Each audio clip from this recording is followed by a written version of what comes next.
Сәлем достар, бүгін біз сіздермен ұлттық тағамдарымыздың бірі наурыз көже дайындайтын боламыз. Менімен бірге видеоны міндетті түрде соңына дейін қарап, бірге дайындауларыңызды сұраймын. Енді біз қазір барлық қажетті ингредиенттерімізді дайындап алып, содан соң етімізді қазанға салып қайнататын боламыз. Мен бидайдың 3 түрін және де тарыны қолдандым. Еттен, ал етті болса жылқының сүрленген етін және де қазыны қосып дайындадым. Сіздер өздеріңіздің ыңғайларыңызға қарай кез келген еттің түрін қолдансаңыздар болады.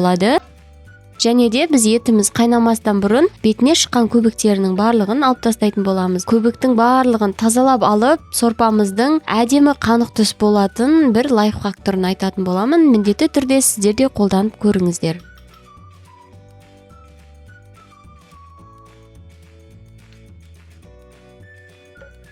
Етіміз қайнаған соң дәміне қарай тұзын салып, содан соң қазымызды инемен осылай кішкене тесіп шығатын боламыз. Бұл бізде ішіндегі ауалары шығып, қазымыз жарылып кетпес үшін қажет болады.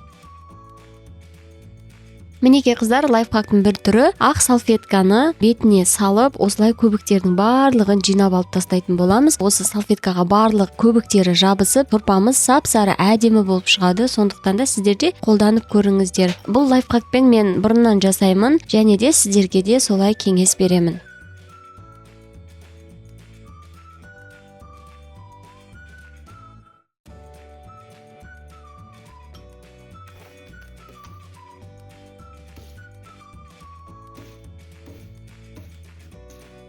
Мінекей қыздар, біз барлық бидайларымызды жуып, дайындап аламыз. Содан соң қайнатып үстіне қосатын боламыз.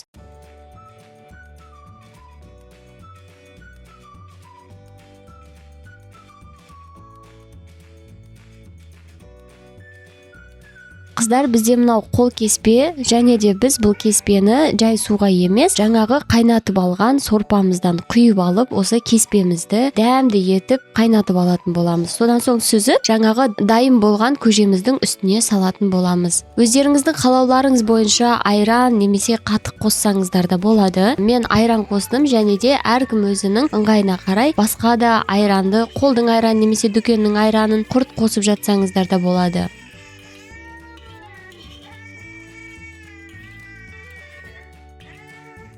Енді қазір дайындап алған барлық бидайларымызды біз қазір салып, араластырып, біркелкі болғанға дейін араластырып, содан соң наурыз көжеміздің дайын болғанын бірге көретін боламыз. Етімізді де дайын болған соң, осы видеода көрсетілгендей етіп турап, сорпамызға қосамыз.